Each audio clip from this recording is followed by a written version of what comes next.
नंतर बातमी लातूरमधून समोर येते। लातूर जिल्ह्यातल्या कोष्टगाव इथल्या शेतकरी नरहरी डाके यांनी कौन बनेगा करोडपती या खेळातून 25 लाख रुपये जिंकलेत। या दुधाचा व्यवसाय करणाऱ्या शेतकऱ्याला म्हशीच्या व्यापाऱ्यानं फसवल्यानंतर आर्थिक अडचण सुरू झाली होती आणि याच अडचणीतून बाहेर पडण्यासाठी या शेतकऱ्यानं केबीसीमध्ये जाऊन पैसे जिंकायचं ठरवलं आणि यशस्वी सुद्धा झाला। या शेतकऱ्याशी बातचीत केली आमचे प्रतिनिधी त्रिशरण मोहोगावकर यांनी।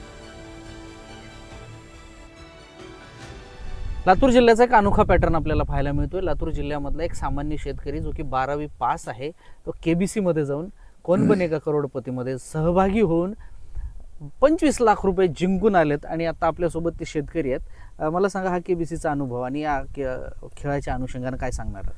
यामध्ये माझ्या एका परिस्थितीमुळं आणि ह्या डिप्रेशन असल्यामुळं काहीतरी एक निर्णय आपण वेगळं करावं असं मला वाटत होतं आणि एक केबीसीचा प्लॅटफॉर्म मला असा दिसला की मी त्याच्यामध्ये गेलो।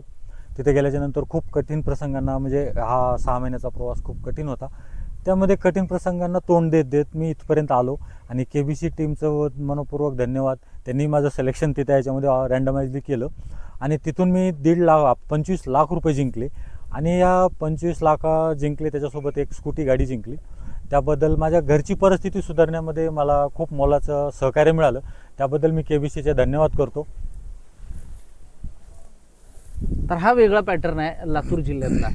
12वीचा शेतकरी जाऊन 25 लाख रुपये कौन बनेगा करोडपती मधून जिंकून येतो। त्रिशरण मोहोगावकर, NDTV मराठी, लातूर।